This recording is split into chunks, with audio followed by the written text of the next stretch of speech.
আসসালামু আলাইকুম। আমাদের বাসায় আজকে তেমন কিছু নেই, তাই ইলিশ মাছ দিয়ে আলু দিয়ে টমেটো দিয়ে টক রান্না করব।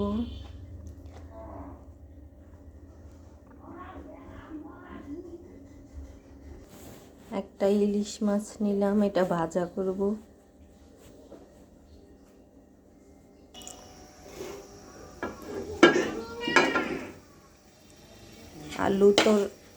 আলুর তরকারি রান্নার জন্য মাছ ভাজা করছি। আলুর তরকারিটা আমাদের সবার পছন্দ, এই টকের তরকারি আমাদের ঘরে বাচ্চারা আরও বেশি পছন্দ করে।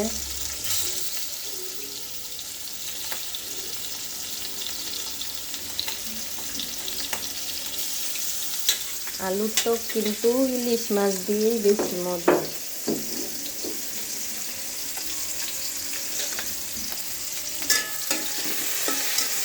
ফ্রাই প্যানে এক সাইডে মাছগুলো ভাজা করছি, আর এদিকে এই সাইডে কড়াইয়ের মাঝে তরকারিটাও বসিয়ে দিচ্ছি।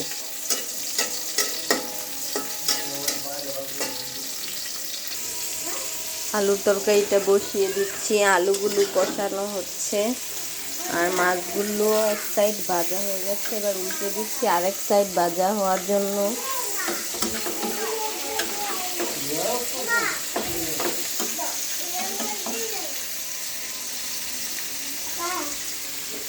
মাছগুলো ভাজা হয়ে গেছে আর এই যে আলুটা কষানো দিয়ে দিয়েছি। এবার ঢাকনা দিয়ে ঢেকে দেব।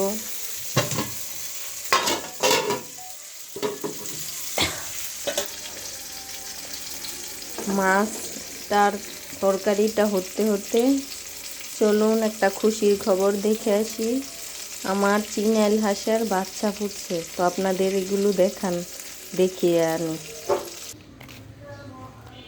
এই যে দেখুন, মা হাঁস ওদেরকে নিয়ে ঘুরছে। 4টা ফুটেছিল, কিন্তু একটা দুঃখের বিষয়, একটা মারা গেছে।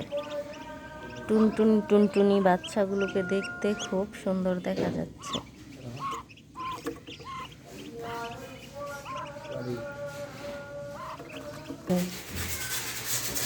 দেখুন, আমার দেবরের ভাঙাচুরা ঘরটাকে নতুন করানো হচ্ছে।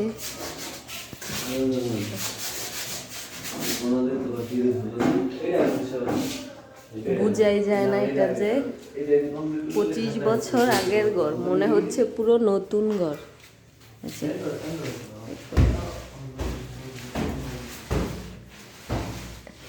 এই সাইডটা এখনো ঠিক হয় নাই, আস্তে আস্তে ঠিক হয়ে যাবে। কালার গুলো পুরো ঝকঝক করছে।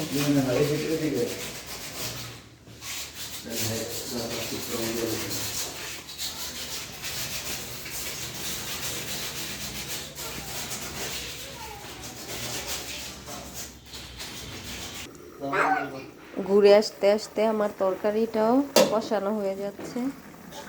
এই যে দেখুন, তরকারিতে ফাঁপ উঠে গেছে। এবার চুলার আঁচটা কমিয়ে দেব।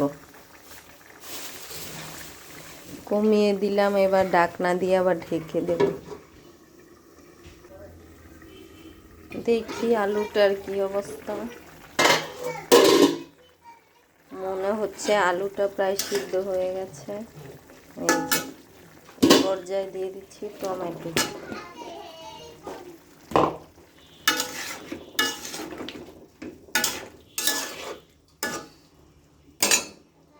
টমেটো দিয়ে ঢাকনা দিয়ে ঢেকে দিলাম।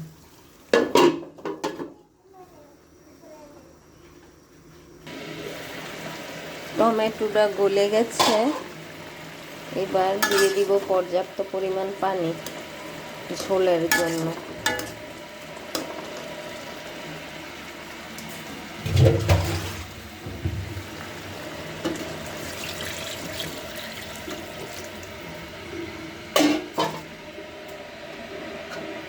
টমেটোর ঝোল মানে পানিটা একটু বেশি দিতে হয়, এর জন্য এখন আর ঢাকনা দিয়ে ডাকবো না, কারণ মা সব গলে গেছে টমেটো আলু। এই টমেটো টকটা আমরা এই শীতের সিজনে দেশি টমেটো দিয়ে ধনিয়া পাতা, কাঁচামরিচ আর জলপাই দিয়ে টক রান্না করে খাই, খুব স্বাদ করে। এই যে দেখুন তরকারিটা প্রায় হয়ে গেছে, এবার দিয়ে দিব মাছ।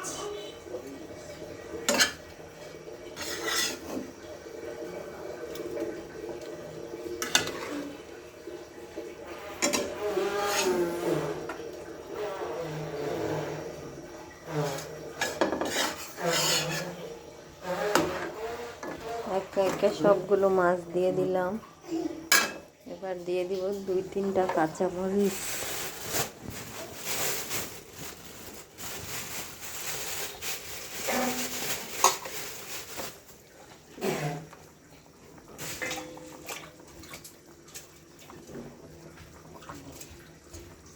যে কাঁচামরিচ দিয়ে দিলাম, এবার ভালোভাবে নেড়ে চেড়ে নেব। এই যে দেখুন তৈরি হয়ে গেছে ইলিশ মাছ দিয়ে আলু টমেটো টক জলপাই দিয়েছি সাথে। আজকের ভিডিও এই পর্যন্তই। আসসালামু আলাইকুম। আমার ভিডিও ভালো লাগলে আপনারা আমার চ্যানেলটিকে সাবস্ক্রাইব করুন।